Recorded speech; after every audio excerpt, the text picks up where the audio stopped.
Baru sahaja tadi, sebuah laporan mengejutkan telah diterbitkan oleh Bank Dunia. Pada tahun 1960, terdapat 114 buah negara di seluruh dunia yang tergolong sebagai negara berpendapatan sederhana. Ini adalah negara-negara yang telah berjaya melepaskan diri dari belenggu kemiskinan dan berada di pertengahan jalan menuju kemajuan. Namun, sehingga tahun 2008, hanya 13 buah negara sahaja yang berjaya mencapai status negara maju. Kadar kejayaannya cuma 11%. Apa yang lebih mengejutkan adalah apabila kita meneliti latar belakang 13 negara ini.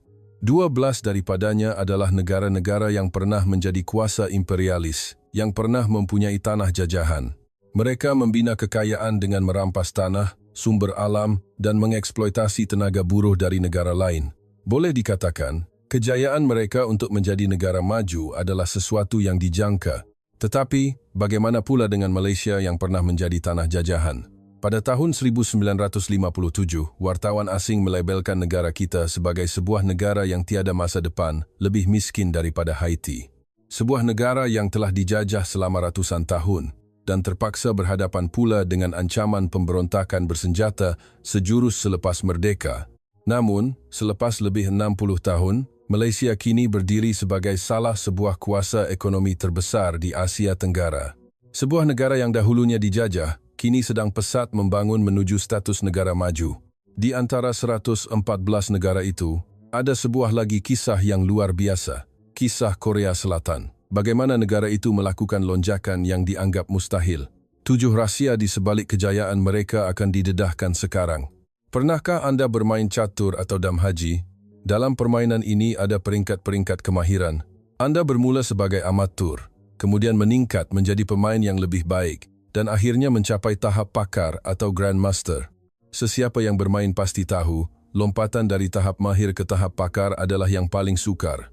Untuk naik dari amatur ke mahir, ia boleh dicapai dengan latihan yang tekun. Anda hafal beberapa strategi pembukaan, kumpul pengalaman, dan Anda akan sampai ke sana. Tetapi, kebanyakan orang akan tersekat di sempadan untuk menjadi pakar. Bukan kerana mereka tidak berbakat, tetapi kerana ia adalah satu permainan yang sama sekali berbeza. Ekonomi sesebuah negara juga begitu. Untuk beralih dari negara miskin ke negara berpendapatan sederhana, ia tidaklah sesukar mana. Bina kilang, galakkan ekspor, dan bekerja keras. Tarik pelaburan asing, gunakan tenaga buruh yang murah untuk menghasilkan barangan dan wang akan masuk. Masalahnya bermula selepas itu. Lompatan dari pertengahan ke status negara maju. Dalam bidang ekonomi, ini dipanggil perangkap pendapatan sederhana. Istilah ini pertama kali digunakan oleh Bank Dunia pada tahun 2006.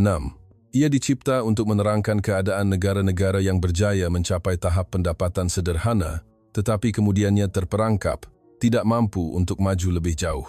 Mari kita kembali ke tahun 1960-an. Pada masa itu, 114 negara berada dalam kategori pendapatan sederhana. Semuanya penuh dengan harapan. Kita juga boleh jadi negara maju.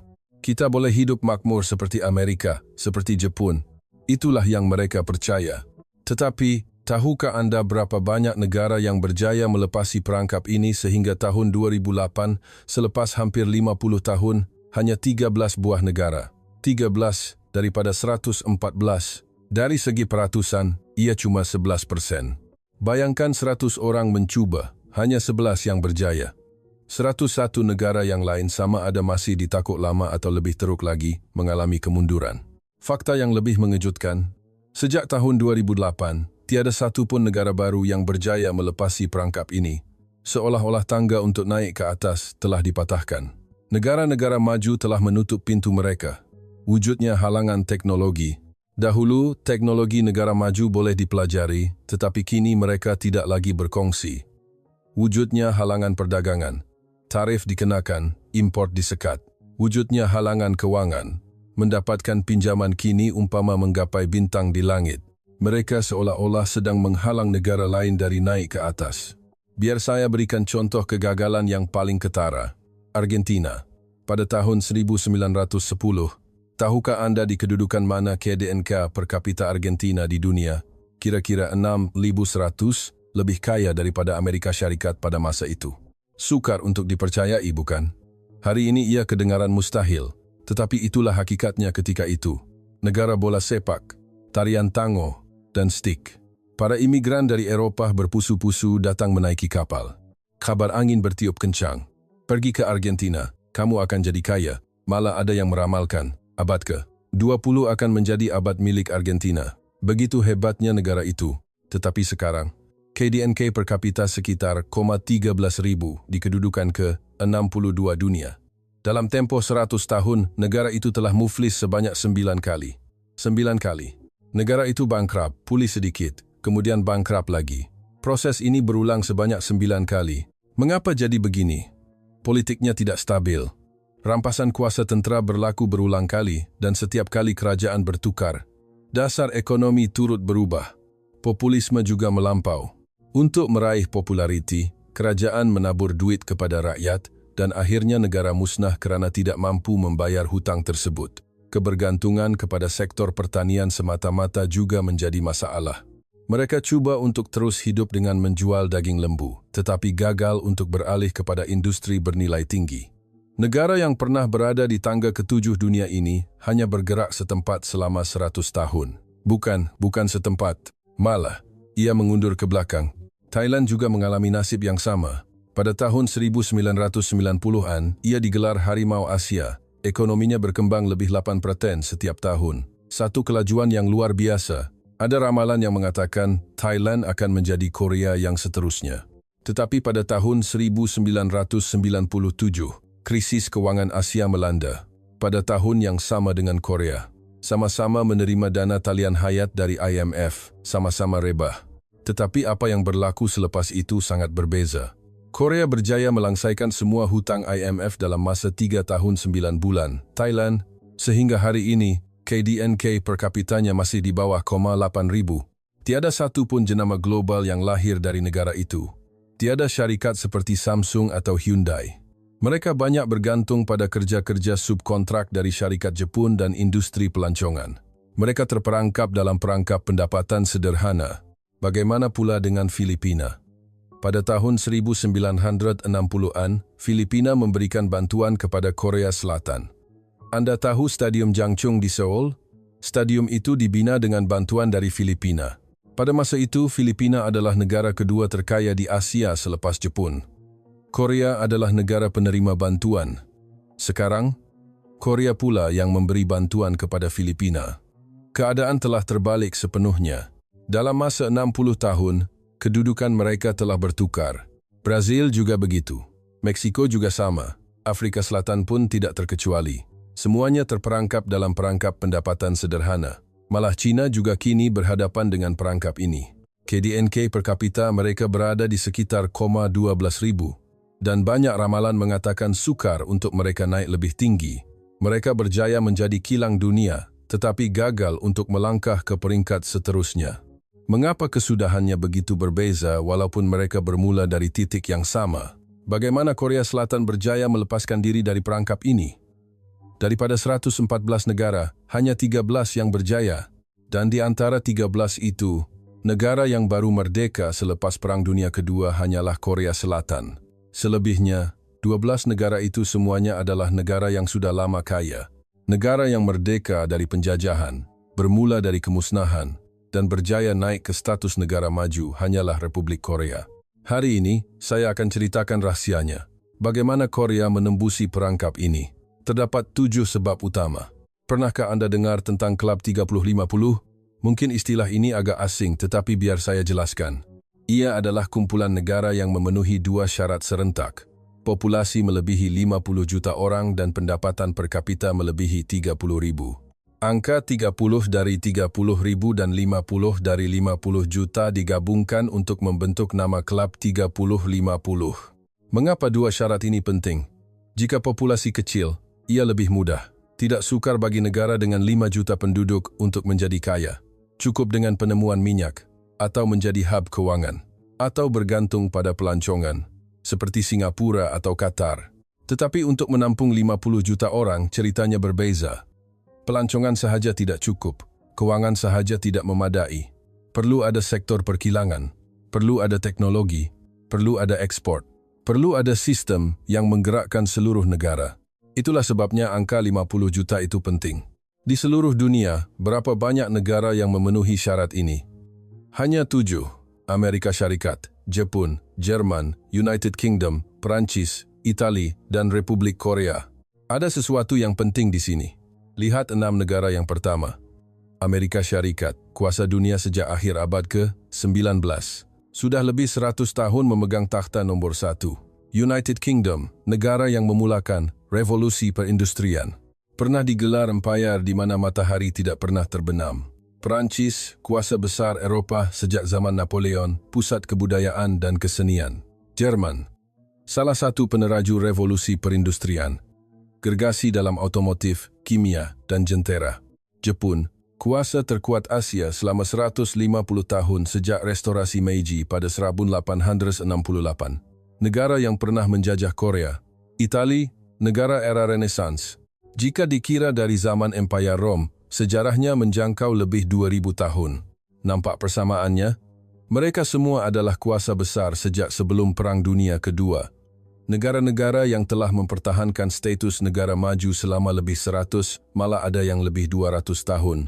Hanya Korea yang berbeza. Merdeka pada tahun 1945.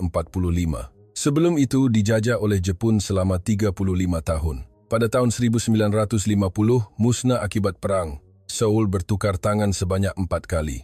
Apabila perang berakhir pada tahun 1953, pendapatan per kapita hanyalah 0,67. Untuk perbandingan, Ethiopia pada tahun yang sama mempunyai pendapatan per kapita 0,70. Lebih miskin daripada negara termiskin di Afrika. Ia adalah negara paling miskin di dunia. Negara seperti inilah yang, dalam masa 70 tahun, berjaya menyertai kelab eksklusif ini. Satu-satunya negara yang baru merdeka selepas Perang Dunia Kedua. Singapura juga negara maju, tetapi populasinya hanya 6 juta. Taiwan juga makmur, tetapi populasinya 24 juta. Negara merdeka baru dengan populasi lebih 50 juta yang menjadi negara maju di seluruh dunia hanyalah Korea Selatan. Tetapi ada lagi yang lebih menakjubkan. Tahukah Anda apa yang sedang berlaku kepada negara-negara ahli kelab 30,50 yang sedia ada? Mari kita lihat Jerman. Dahulu, gergasi ekonomi Eropah. Sebut sahaja kereta, pasti teringat Jerman. Mercedes-Benz, BMW, Volkswagen. Tetapi sejak 2022, ia mengalami pertumbuhan negatif selama 3 tahun berturut-turut. Kebergantungan kepada gas Rusia menyebabkan mereka terjerumus ke dalam krisis tenaga. Asas perkilangannya goyah. Setiap hari, ada sahaja berita tentang ekonomi Jerman yang merudum. United Kingdom, sejak Brexit, kadar pertumbuhannya sekitar 0%. Keputusan untuk keluar dari Kesatuan Eropah telah memakan diri. Nilai mata wang pound sterling jatuh. Malah ada analisis yang meramalkan UK mungkin akan jatuh semula ke status negara berpendapatan sederhana. Negara yang dahulunya matahari tidak pernah terbenam. Jepun. Mereka menggelarnya 3 dekad yang hilang. Sejak gelembung ekonomi pecah pada awal 1990-an, ia tidak berkembang selama 30 tahun. Pernah menjadi ekonomi kedua terbesar dunia, kini di tangga keempat. Tidak lama lagi akan dipintas oleh India. Golongan muda tidak mendapat pekerjaan sehingga menjadi hikikomori, dan kawasan luar bandar semakin kosong. Itali, kadar pengangguran belia adalah 30%. 1 daripada 3 orang muda tidak mempunyai pekerjaan. Ramai anak muda berhijrah ke Jerman atau UK. Hutang negara melebihi 140% daripada KDNK. Hutang negara jauh lebih besar daripada pendapatan tahunannya. Bagaimana pula dengan Korea? Ia adalah negara yang memiliki 4 enjin industri masa depan serentak, semikonduktor, bateri sekunder, kereta elektrik, dan AI. Di antara 7 negara kelab 30-50, hanya Korea yang memilikinya. Amerika Syarikat pun lemah dalam bidang bateri. Bateri kereta elektrik Tesla. Tahukah Anda dibuat di mana? Di Korea. LG Energy Solution yang membekalkannya. Jepun juga ketinggalan dalam semiconductor AI. Memori yang digunakan dalam chip AI Nvidia dibuat di mana? SK Hynix, sebuah syarikat Korea. Jerman tidak mempunyai industri semikonduktor. Volkswagen dan BMW pernah terpaksa menghentikan pengeluaran berkali-kali kerana kekurangan chip. Mereka pandai membuat kereta, tetapi tidak pandai membuat chip di dalamnya. Hanya Korea yang memiliki keempat-empatnya. Ia telah menjadi negara paling dinamik di kalangan negara maju. Negara yang 70 tahun lalu adalah negara termiskin di dunia, kini menjadi negara dengan masa depan paling cerah di kalangan negara maju. Bagaimana ini semua boleh berlaku? Sekarang, saya akan kongsikan 7 sebab tersebut. 1. Pendidikan diutamakan walaupun perut lapar. Pada 25 Jun 1950, perang meletus. Sekolah-sekolah hancur dibom. Bilik darjah terbakar, meja dan kerusi musnah. Kanak-kanak terpaksa menjadi pelarian.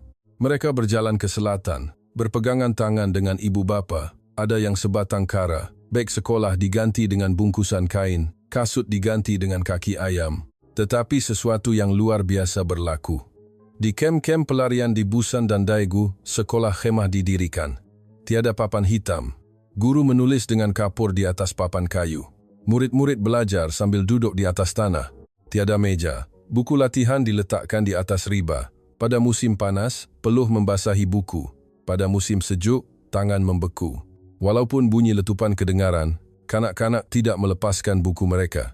Universiti Kebangsaan Seoul membuka kampus sementara di Busan. Universiti Korea meneruskan kelas di Daegu. Universiti Yonsei dan Universiti Wanita Ehwa juga mengajar pelajar di kem pelarian. Mereka menggunakan bilik bawah tanah, halaman kuil, dan gudang sewa sebagai bilik darjah. Walaupun di tengah perang, mereka tidak pernah mengabaikan pendidikan. Dalam sejarah dunia, adakah negara lain yang meneruskan pendidikan seperti ini semasa perang? Pada tahun 1951, UNESCO dan Agensi Pembinaan Semula Korea PBB, UNCRA, memberikan hadiah kepada Korea, bukan kereta kebal, bukan makanan, tetapi sebuah kilang percetakan buku teks. UNESCO menyumbang 100.000 dan UNCRA 140.000. Jumlahnya 240.000. Satu angka yang tidak dapat diimpikan oleh kerajaan Korea pada masa itu. Kilang ini kemudiannya menjadi syarikat buku teks negara. Buku-buku teks baru mula diedarkan ke sekolah-sekolah khemah pelarian. Dunia terkejut. Di sebuah negara yang sedang berperang, kanak-kanak belajar dengan buku teks baru. Seorang pegawai PBB menulis dalam laporannya, semangat orang Korea terhadap pendidikan tidak dapat dihalang walaupun oleh perang. Pada tahun 1953, perang berakhir. 80% tanah air musnah. Pendapatan per kapita, N67. Jutaan orang kelaparan. Ada istilah borigogai atau genting barley, merujuk kepada musim bunga di mana hasil tuaian tahun lepas sudah habis dan hasil baru belum masak, menyebabkan ramai mati kelaparan. Mereka terpaksa makan akar dan kulit kayu. Itulah keadaan Korea pada tahun 1950-an. Tetapi, perkara pertama yang dilakukan kerajaan adalah membina sekolah. Pada tahun 1954, pendidikan rendah wajib diisytiharkan. Pendidikan percuma selama 6 tahun. Di saat makanan pun tidak cukup, mereka mahu membina sekolah. Di saat perut berkeroncong, mereka bersedia untuk masa depan 30 tahun akan datang. Ramai yang berkata, ini kerja gila. Rakyat tak cukup makan. Apa gunanya sekolah? Baik bina kilang. Banyak tentangan yang diterima, tetapi mereka benar-benar melakukannya. Dari tahun 1950 hingga 1960, dalam masa 5 tahun, 3.247 buah sekolah rendah baru dibina. Cuba kira, 5 tahun bersamaan dengan kira-kira 1.800 hari. Ini bermakna, hampir 2 buah sekolah dibina setiap hari. Setiap kampung mempunyai sekolah. Walaupun hanya bangunan 1 tingkat berdindingkan bata lumpur, ia tetap sebuah sekolah. Ada papan hitam, meja, dan guru. Apa hasilnya? Pada tahun 1945, ketika pembebasan, kadar buta huruf di Korea adalah 78%. 78 daripada 100 orang tidak boleh menulis nama sendiri. Mereka tidak boleh membaca tulisan Hangul kerana penjajah Jepun melarang pendidikan dalam bahasa Korea. Menjelang 1959, kadar buta huruf jatuh kepada 22%. Penurunan sebanyak 56 mata peratusan dalam 14 tahun. Daripada 78 orang yang tidak tahu membaca, kini 78 orang pula yang celik huruf. Dalam sejarah dunia, tiada program pembasmian buta huruf secepat ini. UNESCO menggelarnya keajaiban pendidikan. Pada tahun 1960, kadar kemasukan ke sekolah rendah adalah 96%. 96 daripada 100 kanak-kanak bersekolah. Pada masa yang sama, kadar di India adalah 61% dan di Filipina 72%. Negara-negara ini lebih kaya daripada Korea pada masa itu. Filipina adalah negara yang memberi bantuan kepada Korea, yang membina Stadium Jangchung. Tetapi Korea telah mendahului mereka dalam pendidikan. Mengapa ini penting? Kesan pendidikan tidak nampak serta-merta. Ia mengambil masa 30 tahun. Kanak-kanak yang masuk sekolah rendah pada tahun 1960, apa yang terjadi kepada mereka? Pada tahun 1970-an, mereka menjadi pekerja kilang. Apa bezanya mereka dengan pekerja dari negara lain? Mereka boleh membaca, mereka faham arahan kerja, mereka boleh membaca manual mesin. Kerana mereka tahu mengira, mereka boleh melakukan kawalan kualiti. Kadar barangan rosak menurun, produktiviti meningkat. Pada tahun 1970-an, mereka menjadi juru teknik, bukan lagi pekerja yang hanya menurut perintah. Mereka adalah juru teknik yang boleh membaca pelan, dan jika ada masalah, mereka boleh menyelesaikannya sendiri. Kilang boleh beroperasi tanpa jurutera asing. Pada tahun 1980-an, mereka menjadi penyelidik semikonduktor. Jurutera yang membangunkan teknologi paling canggih di dunia. Samsung Semiconductor, Hyundai Electronics, LG Semiconductor, syarikat-syarikat ini dibina oleh generasi tersebut. Pada tahun 1979, seorang wartawan dari akhbar Jerman Frankfurter Allgemeine Zeitung melawat sebuah kilang di Korea. Pada masa itu, Jerman adalah gergasi perkilangan dengan teknologi bertaraf dunia. Dia mungkin memandang rendah kilang di Korea. Apa hebatnya kilang di negara membangun? Fikirnya. Tetapi, perkara yang paling mengejutkannya adalah pekerja di barisan pengeluaran boleh membaca pelan reka bentuk. Dia menulis dalam artikelnya, ini bukan pekerja biasa, ini tahap juru teknik. Wartawan Jerman itu terkejut.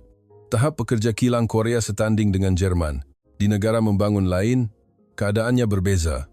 Pekerja tidak tahu membaca. Pengurus asing terpaksa memberi arahan menggunakan isyarat tangan. Pelan reka, bentuk tidak berguna kerana mereka tidak boleh membacanya. Jadi, mereka hanya boleh melakukan kerja pemasangan mudah. Memasang skru, mencantumkan komponen. Itu sahaja. Nilai tambahnya rendah. Korea berbeza. Keputusan untuk membina sekolah terlebih dahulu pada tahun 1955 itulah yang mengejutkan wartawan Jerman pada tahun 1979. Ia mengambil masa 24 tahun. Tetapi 24 tahun itulah yang mencipta keajaiban Republik Korea. Pilihan untuk mengajar di kemah-kemah di saat kelaparan, pilihan untuk membina sekolah di atas runtuhan perang, pilihan pada tahun 1955 itulah yang membina Korea 30 tahun kemudian. Pendidikan adalah sebab yang pertama. 2. Pelaksanaan. Apabila mustahil menjadi kenyataan. Pada tahun 1961, tahukah anda berapa nilai ekspor tahunan Korea Selatan? 40 juta. Mengikut standar hari ini, ia setara dengan jualan sebuah syarikat PKS. Itulah jumlah ekspor seluruh negara untuk setahun. Apakah barangan ekspornya?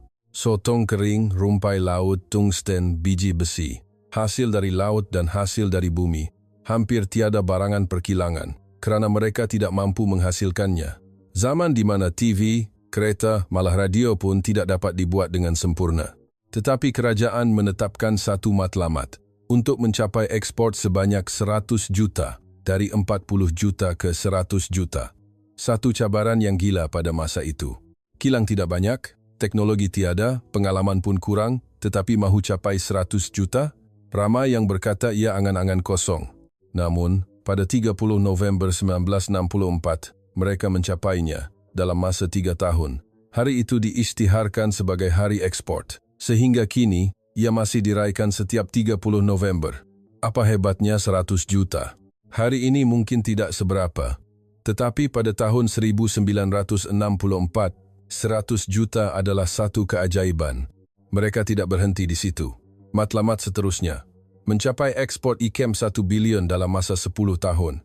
Dari IKM 100 juta ke IKM 1 bilion, peningkatan 10 kali ganda. Seluruh dunia mentertawakan mereka. Bank Dunia juga berkata ia mustahil. Korea patut kekal sebagai negara pertanian. Perindustrian adalah mustahil, kata para pakar. Tetapi pada tahun 1970, ekspor melepasi 1 bilion dalam masa 6 tahun. 4 tahun lebih awal dari sasaran. Bagaimana mereka melakukannya? Pada 13 September 1965, Mesyuarat promosi ekspor pertama diadakan di Rumah Biru, kediaman rasmi Presiden. Presiden sendiri yang mempengerusikannya. Menteri-menteri, gubernur bank dan pengerusi syarikat-syarikat besar semuanya berkumpul. Mesyuarat ini diadakan sebulan sekali, tanpa gagal, sehingga tahun 1979, selama 14 tahun. Suasana mesyuarat itu sangat tegang. Mengapa prestasi ekspor bulan ini menurun? Presiden bertanya secara langsung. Kenapa penghantaran dari syarikat kerajaan lewat? Kenapa bank kerajaan tidak meluluskan pinjaman untuk syarikat pengekspor? Setiap satu isu diperiksa dengan teliti. Menteri-menteri ketakutan. Gubernur bank berpeluh dingin. Pengerusi syarikat besar juga tidak terkecuali. Mereka terpaksa melaporkan prestasi di hadapan Presiden. Kerana ekspor adalah soal hidup dan mati negara. Tanpa ekspor, tiada pertukaran asing. Tanpa pertukaran asing, minyak tidak dapat dibeli, mesin tidak dapat diimport. Negara akan lumpuh. Itulah sebabnya Presiden sendiri yang memantaunya. Pada Januari 1962, Ulsan diisytiharkan sebagai zon perindustrian khas. Bagaimana keadaan Ulsan pada masa itu? Sebuah perkampungan nelayan di tanah lapang. Sebuah pelabuhan kecil tempat bot penangkap ikan paus berlabuh. Penduduknya kurang daripada 100.000 orang. Sebuah pekan pantai yang sunyi dengan sawah padi dan burung camar berterbangan. Kemudian, kilang penapisan minyak dibina, kilang baja dibina, kilang kereta dibina, limbungan kapal dibina. Serombong-serombong asap kilang mula tumbuh satu persatu. Pada tahun 1962, nilai ekspor Ulsan adalah 260.000. Hari ini, nilai ekspor Ulsan melebihi 115 bilion. Bandar pertama di negara itu yang melepasi ekspor 100 bilion. Peningkatan hampir 400.000 kali ganda. Perkampungan nelayan di tanah lapang itu telah menjadi sebuah bandar perindustrian bertaraf dunia. Pada 1 Februari 1968, pembinaan lebuh raya Gyeongbu bermula 428 meter dari Seoul ke Busan. Gunakan duit itu untuk beri rakyat makan. Begitulah bantahan ahli-ahli parlimen di telefon. Mereka memohon pinjaman dari Bank Dunia. Pasukan penyiasat Bank Dunia datang. Mereka berkhemah di satu titik di pertengahan antara Seoul dan Busan selama seminggu, mengira jumlah kereta yang lalu. Kesimpulan mereka, lebuh raya Gyeongbu mungkin penting dari segi politik dan ketenteraan, tetapi dari segi ekonomi, ia tidak berdaya maju. Permohonan pinjaman ditolak, namun mereka tetap meneruskannya. Mereka menggunakan dana tuntutan dari Jepun, pampasan untuk zaman penjajahan. Wang itu dilaburkan ke dalam lebuh raya. Presiden sendiri menaiki helikopter untuk meninjau keseluruhan laluan. Dikatakan beliau melakar laluan di atas peta dari pukul 5 pagi. Pada 7 Julai 1970 ia dibuka. Siap dalam masa 2 tahun 5 bulan. Pakar asing meramalkan ia akan mengambil masa sekurang-kurangnya 5 tahun. Jumlah kos pembinaan 42. 9 bilion won. Hanya 1,8 daripada kos pembinaan lebuh raya Tokyo Nagoya di Jepun. Ia mencatat rekod sebagai lebuh raya yang dibina dalam masa paling singkat dengan kos paling murah di dunia. Kilang Keluli Pohang, POSCO, juga menghadapi nasib yang sama. Apabila mereka mencadangkan pembinaan sebuah kompleks keluli bersepadu, mereka meminta pinjaman dari Bank Dunia dan ditolak. Industri keluli tidak sesuai untuk Korea. Tiada biji besi, tiada arang batu, tiada teknologi. Itulah jawaban Bank Dunia. Mereka juga memohon kepada konsortium pinjaman keluli antarabangsa yang terdiri daripada syarikat-syarikat Amerika, British, Itali, dan Perancis, juga ditolak. Tidak berdaya maju dari segi ekonomi. Pengerusinya, Park Tae-jun, terbang ke Jepun. Seperti lebuh raya Gyeongbu, beliau mendapatkan dana tuntutan dari Jepun. Dengan bantuan juru teknik Jepun, proyek itu diteruskan. Pada tahun 1973, leburan keluli pertama dihasilkan di Pohang. Diceritakan bahawa apabila keluli cair yang merah menyala itu mengalir keluar dari relau, para pekerja menangis. Kita berjaya, kita juga boleh menghasilkan keluli. Mereka berpelukan sambil menangis. Kini, POSCO adalah syarikat keluli ke-6 terbesar di dunia. Pegawai Bank Dunia yang menulis laporan mustahil itu, kemudian yang melawat ibu pejabat POSCO dan berkata, "Saya silap, saya telah memandang rendah keazaman orang Korea." Pada tahun 1970, Chung Ju-young, pengerusi Hyundai, mengumumkan hasrat untuk membina sebuah limbungan kapal. Beliau adalah presiden sebuah syarikat pembinaan, Hyundai Construction. Sebuah syarikat yang tidak pernah membina kapal. Syarikat yang biasa membina bangunan dan jalan raya tiba-tiba mahu membina kapal. Untuk membina limbungan, wang diperlukan. Beliau memohon pinjaman dari Barclays Bank di London, pegawai yang bertanggung jawab bernama Longbottom. Dia bertanya, apa bukti yang menunjukkan Korea boleh membina kapal? Bayangkan, sebuah syarikat yang tidak pernah membina kapal, tanpa limbungan, tanpa juru teknik, tanpa pengalaman, meminta pinjaman. Siapa yang akan memberikannya? Chung Ju-yung mengeluarkan sesuatu dari dompetnya. Wang kertas 500 won yang mempunyai gambar kapal penyu Laksamana Yi Sun Sin. Negara kami telah membina kapal berperisai besi sejak tahun 1500-an, 300 tahun lebih awal dari British. Teknologi pembinaan kapal ada dalam darah kami. Longbottom ketawa. Tetapi beliau yakin, pinjaman 43 juta diluluskan. Pada Mac 1972, upacara pecah tanah limbungan kapal Hyundai diadakan. Pada Jun 1974, ia siap. Sambil membina limbungan, mereka serentak membina 2 buah kapal. Sesuatu yang belum pernah terjadi dalam sejarah pembinaan kapal dunia. Biasanya, limbungan dibina dahulu, baru kapal dibuat. Korea melakukan kedua-duanya serentak. 11 tahun kemudian, pada tahun 1985, Korea menjadi negara pembina kapal nomor 1 di dunia. Sekeping wang kertas 500 won telah melahirkan gergasi pembinaan kapal nomor 1 dunia. Setiap kali diberitahu mustahil, Korea menjawab, kami akan coba, dan mereka benar-benar melakukannya. Menetapkan matlamat, menetapkan tarikh akhir, dan mematuhinya. Kuasa pelaksanaan inilah sebab yang kedua. 3. Pilihan, tumpuan, DNA krisis ekonomi. Ekonomi Korea sentiasa dilanda krisis. Kemelesetan ekonomi 1980, krisis keuangan IMF 1997, krisis keuangan global 2008. Tiada masa untuk berehat, baru bangun, jatuh lagi. Baru berdiri, ditimpa lagi. Tetapi, setiap kali krisis, syarikat-syarikat Korea mengulangi corak yang sama. Lepaskan apa yang perlu dilepaskan, dan pertaruhkan segalanya pada apa yang tinggal. 4 perkataan, pilihan dan tumpuan, telah menjadi DNA ekonomi Korea. Mari kita kembali ke tahun 1980. Berlaku lebihan pelaburan dalam industri berat dan kimia. Terlalu banyak kilang dibina pada tahun 1970-an. Kilang jana kuasa, kilang kereta, kilang jentera berat. Terdapat beberapa kilang yang menghasilkan barangan yang sama. Samsung buat, Hyundai buat, Daewoo pun buat. Mereka bersaing sesama sendiri sehingga hampir semuanya musnah. Kerajaan mengambil tindakan drastik. Kilang jana kuasa Hyundai, Samsung dan Daewoo digabungkan menjadi satu. Dalam industri otomotif, Hyundai dikhususkan untuk kereta penumpang, manakala Kia untuk kenderaan komersial kecil. Arahan jelas, jangan bersaing, tumpukan pada kekuatan masing-masing. Bantahan meletus. Mengapa perniagaan saya diambil? Ini pencerobohan harta persendirian.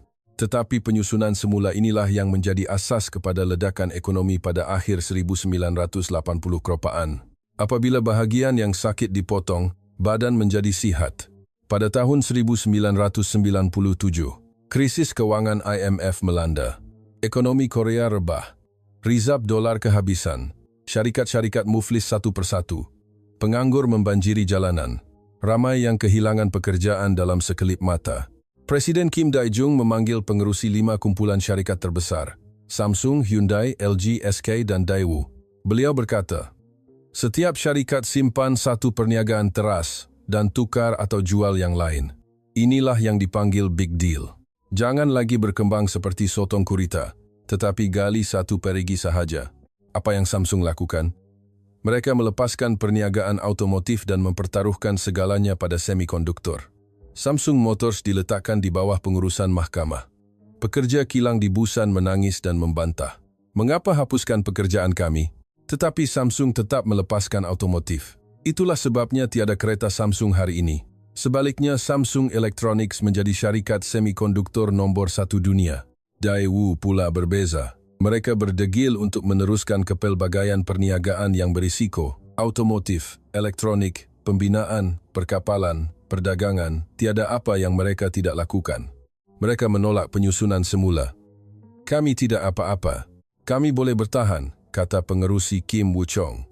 Akhirnya, kumpulan Daewoo lenyap dari sejarah. Kumpulan yang pernah menjadi nombor 2 terbesar di negara itu hancur berkecai. Daewoo menunjukkan apa yang akan berlaku jika Anda tidak membuat pilihan. Keputusan yang paling menyakitkan adalah untuk LG. Pada tahun 1995, LG Semiconductor adalah syarikat ke-6 terbesar di dunia. Ia bersaing sengit dengan Samsung dan Hyundai dalam pasaran DRAM. Ia adalah perniagaan yang sangat menguntungkan. Angsa yang bertelur emas. Tetapi tekanan big deal dari kerajaan datang. 3 syarikat semikonduktor terlalu banyak. 2 sudah cukup. LG serahkan semikonduktor kepada Hyundai dan tumpukan pada paparan display. Pada 6 Januari 1999, pengerusi Ko Bonmu bertemu dengan Presiden Kim Dae-jung. Apa yang dibincangkan tidak diketahui, tetapi selepas keluar, pengerusi Ko dilaporkan berkata, "Saya akan korbankan LG Semiconductor demi negara," dan beliau menelan air matanya. Pada bulan Mei tahun itu, LG Semiconductor diserahkan kepada Hyundai Electronics. Syarikat semikonduktor ke-6 terbesar dunia dilepaskan. LG Semiconductor itu kemudiannya bergabung dengan Hyundai Electronics menjadi Hynix dan akhirnya SK Hynix.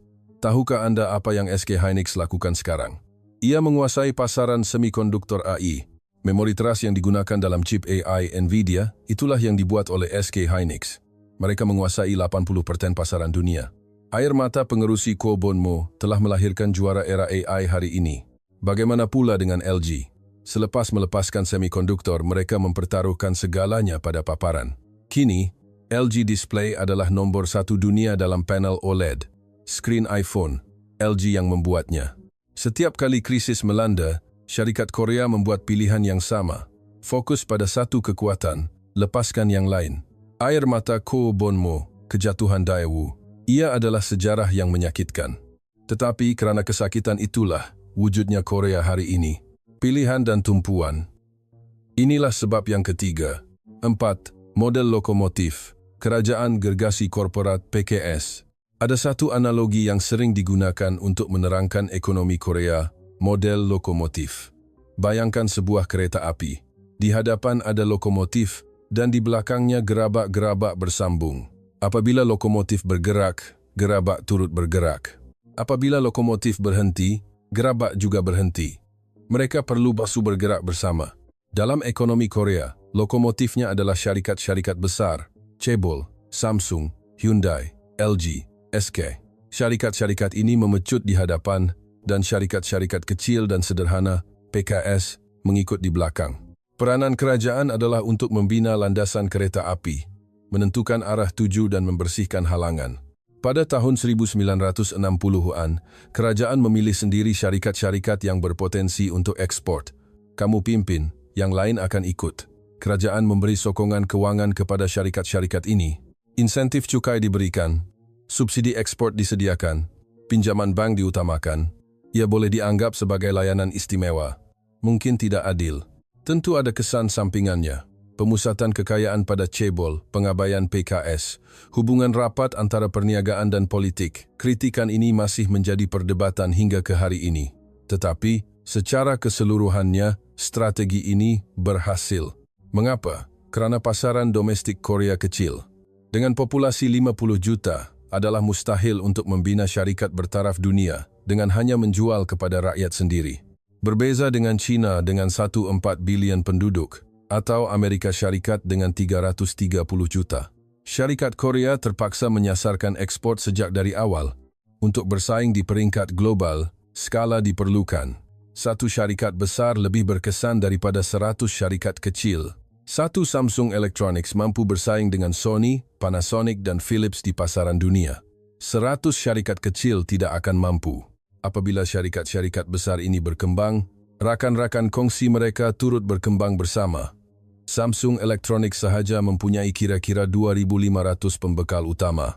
Ini belum termasuk pembekal peringkat kedua dan ketiga, yang jumlahnya puluhan ribu. Apabila Samsung berjaya, puluhan ribu syarikat lain turut berjaya. Lokomotif itu menarik gerabak-gerabak bersamanya. Hyundai Motor juga begitu.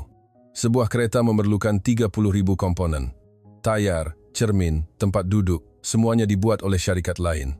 Apabila Hyundai menjual banyak kereta, ribuan syarikat pembekal komponen turut berkembang. Masalah yang dihadapi oleh negara seperti Vietnam atau India sekarang adalah mereka hanya mempunyai kilang-kilang pemasangan milik asing. Kilang Samsung di Vietnam, kilang Apple di India. Mereka hanya memasang. Mereka tiada jenama sendiri, tiada teknologi sendiri. Apabila telefon pintar Samsung dipasang di Vietnam, keuntungan terbesarnya pergi ke mana? Ke Samsung Electronics di Korea. Vietnam hanya mendapat kos upah buruh, nilai tambahnya rendah. Sebab itu, walaupun mempunyai banyak kilang, sukar bagi mereka untuk menjadi negara maju. Korea berbeza. Syarikat-syarikat besar yang dipupuk oleh kerajaan ini mempunyai jenama sendiri. Samsung, LG, Hyundai, jenama yang dikenali di seluruh dunia. Mereka mempunyai teknologi sendiri. Mereka bentuk semikonduktor, pembangunan enjin kereta, teknologi bateri, semuanya dibangunkan sendiri. Oleh itu, nilai tambah kekal di Korea. Apabila telefon pintar Samsung dijual, keuntungan itu digunakan untuk R&D, membayar gaji pekerja, dan membayar cukai. Cukai itu kemudiannya digunakan untuk membina jalan raya, sekolah, dan menyediakan kebajikan. Negara menjadi makmur. Lokomotif dan gerabak bergerak bersama. Inilah sebab yang keempat. 5. Merebut peluang. Apabila nasib menyebelahi yang bersedia. Kejayaan Korea bukanlah 100% hasil usaha semata-mata. Nasib juga memainkan peranan. Tetapi yang penting adalah ini. Apabila peluang datang, mereka merebutnya. Korea telah bersedia. Mari kita kembali ke tahun 1985. Perjanjian Plaza ditandatangani. 5 negara, AS, UK, Perancis, Jerman, dan Jepun, berkumpul di Hotel Plaza, New York. Apa yang mereka setujui? Untuk menaikkan nilai mata wang yen Jepun. Secara mudahnya, jika sebelum ini sebuah TV Jepun berharga 100, selepas perjanjian Plaza, ia menjadi 150. Harga barang tetap sama, tetapi disebabkan kadar pertukaran, ia menjadi 50% lebih mahal. Kesannya sama seperti cukai 50% dikenakan ke atas barangan Jepun. Dalam masa 2 tahun, nilai yen meningkat 50%. Barangan Jepun tiba-tiba menjadi sangat mahal. Mengapa ini berlaku? Kerana Jepun pada masa itu terlalu berjaya. Kereta Jepun menguasai pasaran AS. Produk elektronik Jepun mendominasi dunia. Pekerja Amerika kehilangan pekerjaan. AS menjadi marah dan mau menyekat Jepun. Daya saing produk Jepun goyah. Pada tahun 1986, AS dan Jepun menandatangani perjanjian semikonduktor yang mengehadkan ekspor semikonduktor Jepun. Semikonduktor Jepun tersingkir dari pasaran AS. Satu ruang kosong wujud. Samsung dan Hyundai melompat masuk ke dalam ruang itu. Kerana barangan Jepun mahal, pengguna mula membeli produk Korea. Kerana semikonduktor Jepun disekat, mereka mula mencari semikonduktor Korea. Pada tahun 1987, Samsung menjadi syarikat pertama di dunia yang membangunkan 4M DRAM. Satu pencapaian teknologi yang luar biasa pada masa itu. Ia adalah saat di mana mereka memintas Jepun. Jika perjanjian Plaza tidak berlaku, mungkin ia akan mengambil masa 10 tahun lagi untuk menewaskan Jepun. Peluang telah tiba, dan Korea merebutnya. Perang dingin juga merupakan satu peluang bagi Korea. Sebagai barisan hadapan menentang komunisme, Korea sangat penting bagi AS. AS membantu Korea. Teknologi dipindahkan, pasaran dibuka untuk produk Korea, dan bantuan ketenteraan diberikan. Korea tidak menghadapi sekatan seperti yang dihadapi China hari ini. Sebaliknya, ia menerima sokongan. Ketika peluang datang, orang yang bersedia akan merebutnya. Apabila perjanjian Plaza tiba, Samsung sudah pun membina kilang semikonduktor. Mereka sudah bersedia. Inilah sebab yang kelima. 6. Transformasi. Dari pengikut, pantas kepada penggerak pertama. Untuk sekian lama, Korea adalah pengikut pantas. Strateginya adalah dengan cepat meniru teknologi yang dibangunkan oleh negara maju. Jika Jepun mencipta sesuatu, Korea akan membuatnya dengan lebih murah. Jika AS membangunkan sesuatu, Korea akan mengeluarkannya secara besar-besaran dengan lebih cepat. Mereka bukan yang pertama, tetapi mereka adalah yang kedua terpantas. Tetapi pada satu ketika, keadaan berubah. Kini, Korea yang mencipta dahulu dan dunia mengikut, dari pengikut pantas kepada penggerak pertama. Pada tahun 1983, apabila Samsung membangunkan 64K DRAM, jurang teknologi dengan Jepun adalah 4 tahun. Tetapi pada tahun 1987, mereka menjadi yang pertama di dunia membangunkan 4M DRAM. Jurang 4 tahun itu diatasi dan dipintas dalam masa 4 tahun. Bagaimana? Para penyelidik bekerja siang dan malam. Mereka mengorbankan cuti dan masa bersama keluarga. Hari ini, gabungan Samsung Electronics dan SK Hynix menguasai lebih 70% pasaran memori semikonduktor dunia. Era AI telah tiba. Untuk menjalankan AI seperti ChatGPT, semikonduktor yang sangat istimewa diperlukan, dipanggil HBM, High Bandwidth Memory. Secara mudah, ia adalah otak super laju untuk AI. SK Hynix menguasai 80% pasaran HBM dunia. Ketua Pegawai Eksekutif NVIDIA, Jensen Huang, sendiri terbang ke Korea dan berkata, "Tanpa Anda, SK Hynix, kami juga tiada."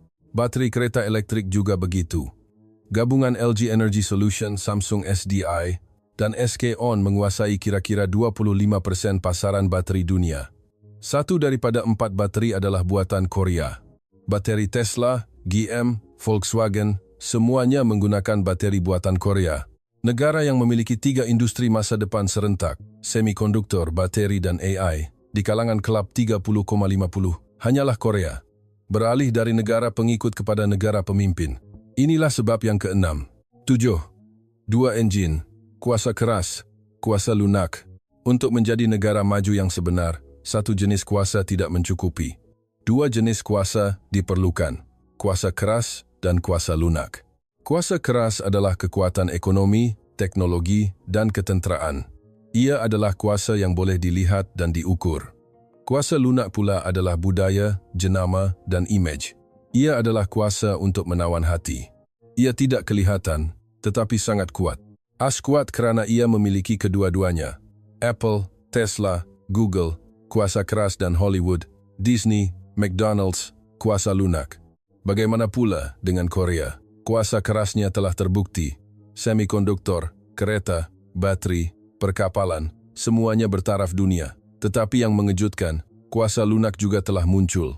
Pada tahun 2012, Gangnam Style oleh PSY meletup di seluruh dunia. Ia menjadi video pertama dalam sejarah manusia yang mencapai 1 bilion tontonan di YouTube. Dunia mula mengenali Korea.